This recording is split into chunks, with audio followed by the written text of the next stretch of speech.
Nous poursuivons l'étude du Maharal de la Megillah, interprétée par le Talmud, et Maharal tire les conclusions de cette interprétation.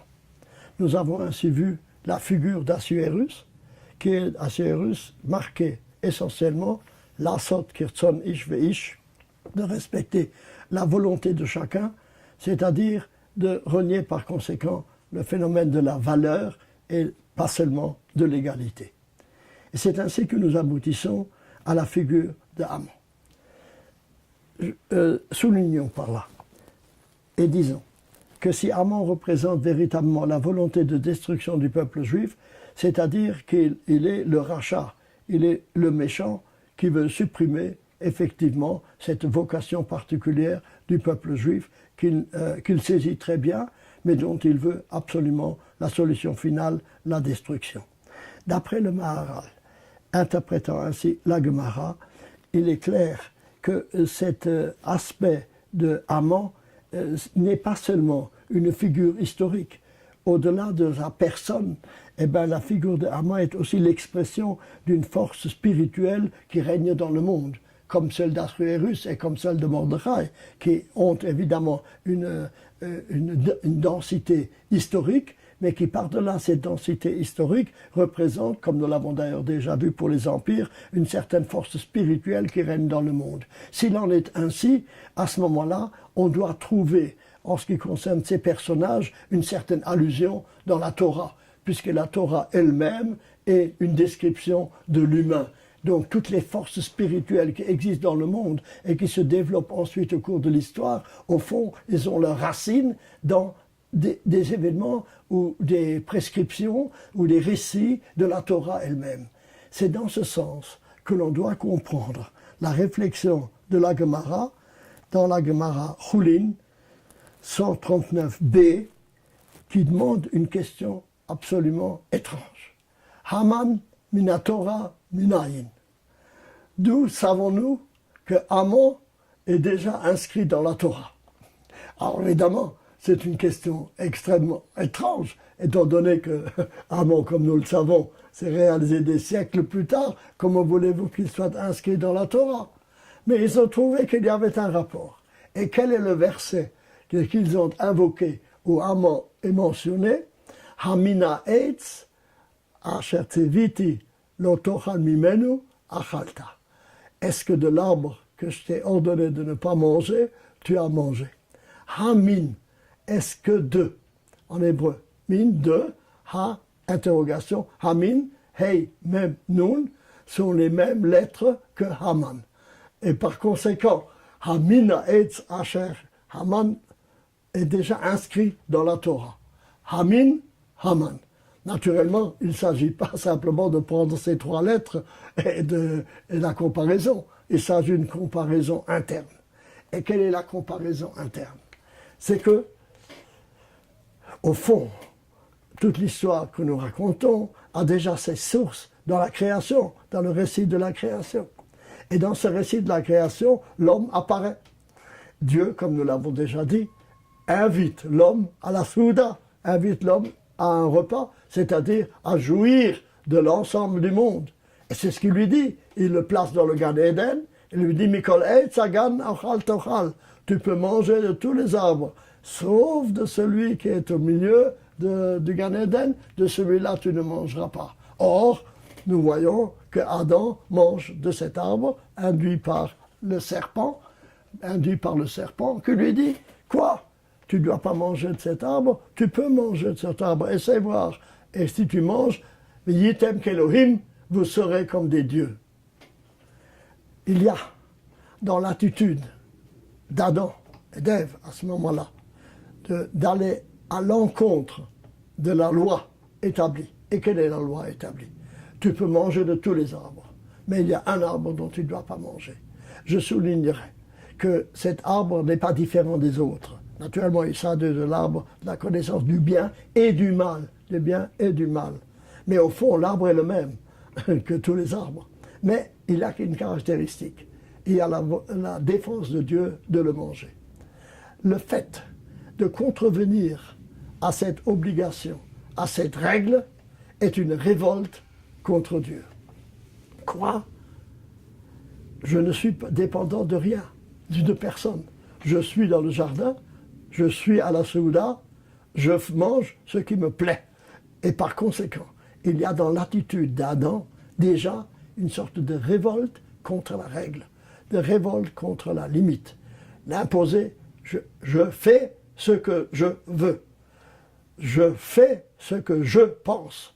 Je ne suis redevable de mon existence à personne.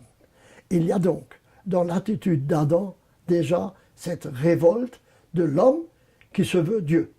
Et c'est exactement ce que le serpent dit à Adam: si tu en manges, tu seras comme Dieu. C'est-à-dire tu feras ce que tu voudras et tu n'es dépendant de personne. Cette idée de limite, cette idée qu'il y a une transcendance, cette idée que l'homme ne s'est pas fait lui-même, mais qu'il est dépendant par conséquent d'un autre, c'est l'idée fondamentale de la Torah. Haman mina Torah minayin, d'où savons-nous que la personnalité d'Haman, que la typologie d'Haman est déjà contenue de la Torah? C'est dans la révolte d'Adam, induite par celle du serpent qui veut faire que l'homme, il est comme Dieu. Il a la même possibilité que Dieu, un Prométhée. Par conséquent, il y a dans l'attitude de l'homme possible une révolte même du refus de la divinité, un refus de la transcendance, une insertion dans l'immanence du monde qui refuse par conséquent de sortir de ses limites et qui dit qu'il n'y a pas d'autres limites. Or, l'existence d'Israël, c'est exactement le contraire, comme je l'ai souligné déjà au cours de cet exposé, c'est l'alliance, c'est le fait que l'homme est dépendant, mais que c'est dans cette dépendance qu'il trouve sa liberté, puisque c'est elle qui est le fondement de son existence. Donc, par conséquent, Haman, si vous le voulez, bien, il veut être Dieu. Il veut être Dieu. La révolte de... et c'est ainsi que nos sages ont bien vu les choses. Pourquoi est-ce que Mordechai ne se prosternait pas devant Haman?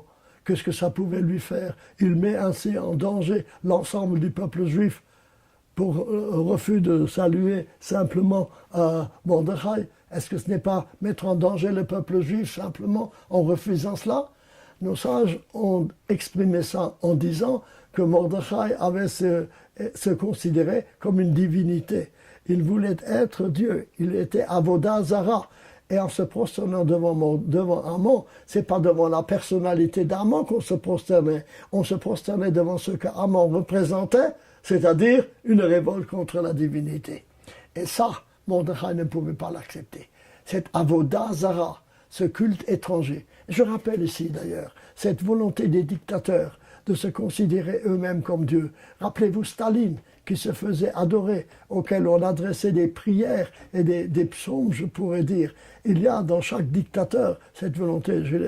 Encore récemment, j'ai vu ce chef de la Corée du Nord, la même attitude. Il y a dans leur attitude dictatoriale, il y a une volonté précisément de se faire adorer. Véritablement, ils sont les représentants de la puissance humaine opposée à la puissance divine.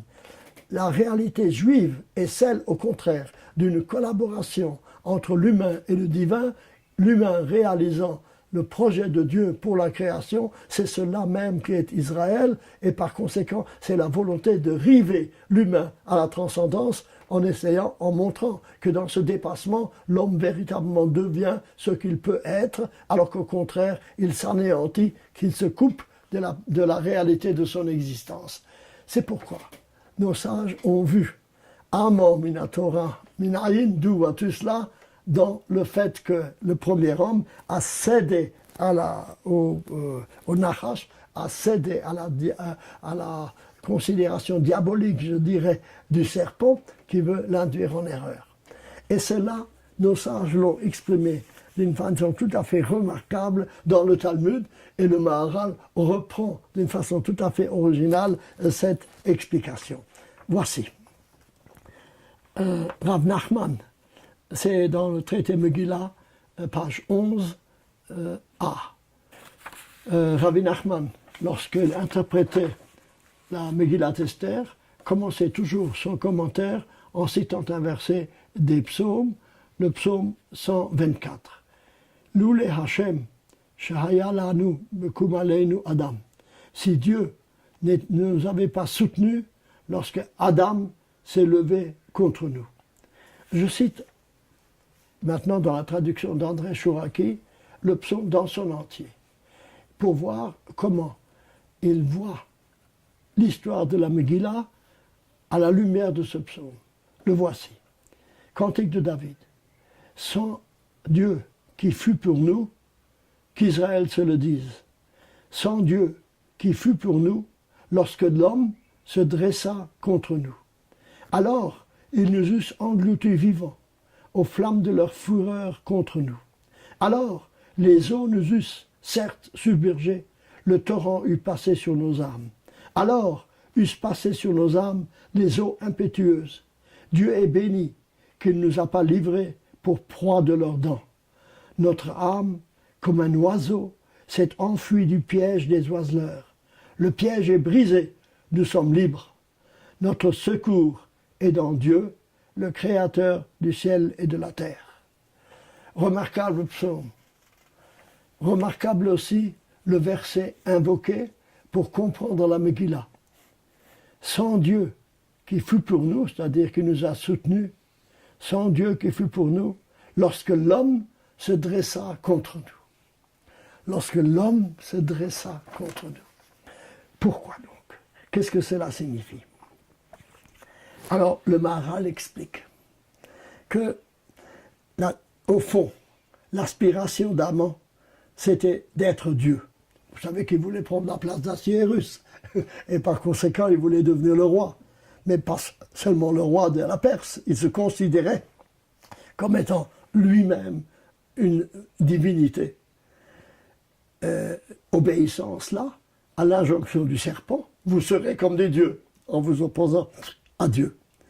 Et cela a trouvé son expression dans la volonté de Zeresh, sa femme, qui voulait pendre Mordechai justement sur un arbre, et cet arbre devait avoir 50 coudées, ce qui fait environ 25 mètres. Là, le Maharal s'interroge. Qu'est-ce que c'est pourquoi est-ce que la Megillah réfère d'une façon si précise cette demande de la femme de Haman? Construit un arbre, fait un arbre, une potence de 5. Pourquoi nous donner toutes ces indications? Parle. Mais non, la Megillah précise. Haman fait une potence qui est 50 coudées. 50 coudées. Pourquoi donc est-ce que le verset met tellement l'accent sur ces 50 coudées? Alors, le Maharal explique que Adam se considérait comme supérieur à tout. Il est l'homme que Nietzsche appelle le surhomme. C'est lui qui est la divinité, en quelque sorte. Il est l'homme par excellence. Vous savez que Moshe, lui-même, d'après la tradition, a atteint 59 degrés de sagesse. Mais le texte souligne qu'il n'a pas atteint la 50e. La 50e, c'est Dieu. 49 plus 1. Donc, par conséquent, 49 est à la portée de l'homme. Mais la 50e n'est pas à la portée de l'homme. Je dis entre parenthèses que entre Pessah et Shavuot, c'est-à-dire entre la délivrance physique et la délivrance spirituelle, il y a 49 jours. Le 50e jour, c'est le don de la Torah. Donc par conséquent, 50, c'est toujours la marque de la supériorité à l'humain, de quelque chose qui est surhumain, donc pas quelque chose qui vient de la transcendance par ailleurs, mais que l'homme ne peut pas acquérir par lui-même. Même Moshe n'est arrivé qu'à 59 degrés de sagesse et non pas la 50e. La Torah a été donnée le 50e jour. Vous savez également que le Yovel, le jubilé, c'est la 50e année de Shemitah. 50, 49 plus 1. Mais le Noun, le 50, est toujours l'attribut de quelque chose qui vient d'ailleurs et que l'homme ne peut pas acquérir par lui-même. Or, Haman, lui, il voulait acquérir cela par lui-même. Il voulait que la 50e porte lui soit ouverte également par lui-même. Et c'est pourquoi, d'après le Maharal, le nom de Haman indique cela par allusion. En effet, Adam Aleph, Dalet, Mem, dans la Gematria, c'est-à-dire dans la valeur des lettres qui le composent, c'est 45. Adam, c'est 45. Aleph, Dalet, Mem, 1, 4, 40, 45. Adam est donc 45. C'est d'ailleurs, entre parenthèses, soit dit, également la Gematria de Ma, Mem, Hei, quoi? Qu'est-ce que c'est que l'homme? L'homme est une interrogation. Ma, qu'est-ce que c'est? Il n'est pas entièrement défini. Il a à devenir, il a à devenir, il a à se dépasser lui-même, il a à devenir autre chose. Haman estimait que lui était déjà arrivé à la 50e. Regardez, le mot Haman est composé de Hei et de Mem, ça fait 45, mais à cela il ajoute un Nun, le 50. C'est-à-dire il ne se suffisait pas du Hei Mem d'être Adam, un homme, il voulait arriver jusqu'à la 50e. Et c'est pourquoi elle lui a dit de faire une potence de 50 coudées pour bien montrer que ta supériorité sur Mordechai, qui est un homme, mais toi tu es Haman, tu es une divinité. Et d'après le Maharal, ceci est une allusion pour nous montrer que déjà dans le nom, il voulait être, donc par conséquent, lui, opposé à Dieu en quelque sorte, il voulait être également Dieu. Est-ce que tu as mangé de l'arbre de la connaissance du bien et du mal? Oui, il en a mangé, il était se révolter, et c'est pourquoi il était le symbole, la typologie dans la Megillah de celui qui veut être, s'opposer à Dieu. Au fond, toute la technologie moderne, tout l'effort de l'homme de ne pas limiter son effort, d'aller jusqu'au bout de ses possibilités, c'est de refuser donc de l'arbre qui est au bord, de refuser de se limiter et de ne connaître, je dirais aujourd'hui, qu'une croissance qui n'a pas de limite. Or, l'homme n'est pas né pour une croissance qui n'a pas de limite. La limite, c'est la chose essentielle. La Torah, essentiellement, c'est le fait que l'homme n'est pas l'opposé de Dieu, mais qu'il y a une collaboration entre l'homme et le divin. C'est le sens de l'alliance entre Dieu et le peuple d'Israël. Et par conséquent, cette alliance n'est pas une opposition entre Dieu et l'homme.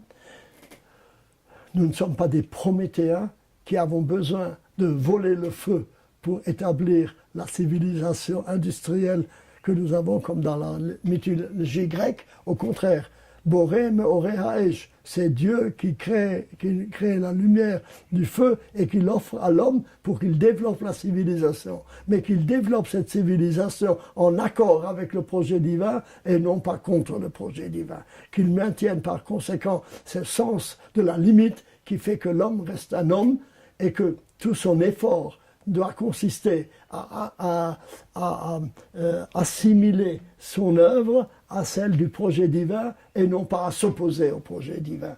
Et sinon, eh bien, la société va à sa perte. Et cela est précisément la signification que Haman a été pendu à l'arbre qu'il a destiné à Mordechai. Venaforhu, c'est je disais, c'est le mot clé de la Megillah. C'est-à-dire, c'est le contraire qui s'est réalisé. Le contraire, c'est que ce n'est pas Haman qui s'est maintenu, mais que l'arbre, la potence que lui a construit, c'est sur cette potence qu'il a été pendu. Cela veut dire que le mal, par lui-même, conduit à sa propre perte. Il y a dans le monde inséré un Mordechai, c'est-à-dire une présence divine dans le monde qui fait que le mal peut réussir à un certain moment, mais ne peut pas anéantir l'univers. Car Dieu n'a pas construit un univers qui va vers sa destruction, mais un univers qui doit avoir un sens. Et c'est pourquoi le mal s'anéantit par lui-même.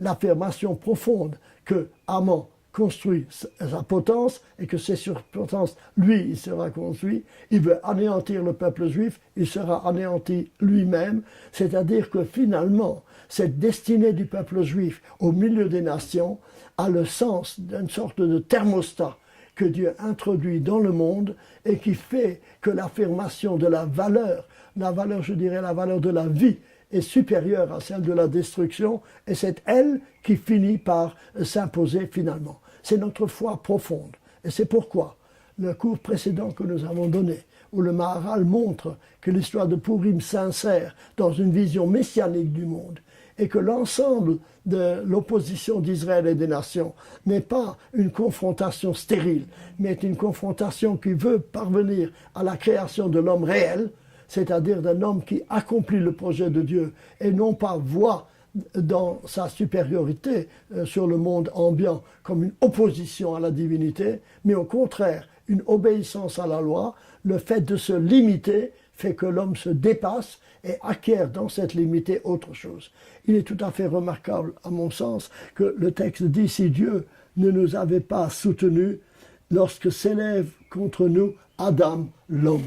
Je dirais ici Adam l'homme veut dire une réflexion de l'humanité pure et dure en opposition à la divinité. L'affirmation du judaïsme est fondamentale, à savoir, comme je l'ai dit, que l'homme n'est pas l'opposé de Dieu, que Dieu n'est pas l'opposé de l'homme, qu'il n'y a pas là une confrontation, mais au contraire, il y a une alliance. Vous voyez, je dirais ici, nous sommes à la base même de la compréhension de ce que c'est que le judaïsme et de ce que c'est la volonté par ailleurs de l'homme dans le monde. C'est ainsi que dans la mythologie grecque, essentiellement, les dieux sont les opposés de l'homme. Ils sont tous les deux dans un même univers et ils s'opposent les uns les autres. Alors que dans le judaïsme, c'est justement le contraire. Le contraire, à savoir qu'il y a une alliance entre Dieu et l'homme pour que le monde ait véritablement un sens. Il me semble qu'il faut voir l'ensemble du commentaire du Maharal sur la Megillah dans cette idée-là, à savoir que la destinée du peuple juif et son opposition aussi à une violence de l'humain dans le monde, eh bien, s'insère dans l'histoire générale. Je l'ai déjà dit, mais je crois qu'il faut le répéter, la destinée juive n'est pas simplement une destinée du judaïsme, c'est la destinée de l'humanité. C'est ainsi que la fête de Purim rejoint cette aspiration profonde du peuple juif à avoir une vision messianique, à savoir que l'homme doit aboutir et faire réussir le projet de Dieu pour sa création, d'où la grande joie de Purim, qui fait que lorsque nous sommes sauvés, c'est un aspect de l'humain qui est sauvé. C'est un aspect de l'humain et aujourd'hui, comme hier, la présence du peuple juif est précisément l'affirmation que l'humain ne doit pas céder à la barbarie et que si l'homme n'est que l'homme, alors il est une bête et qui veut faire la bête, que l'homme est ainsi condamné s'il veut être autre chose qu'un homme à être une bête, et c'est pourquoi que le Maharal voit le destin du peuple juif comme celui de la réussite de l'humanité, d'où la grande joie de Purim que nous fêtons donc par conséquent avec toutes les mitzvot relatives à la fête de Purim, et montre comment le Maharal insère cette histoire de Purim dans l'histoire générale de l'humanité.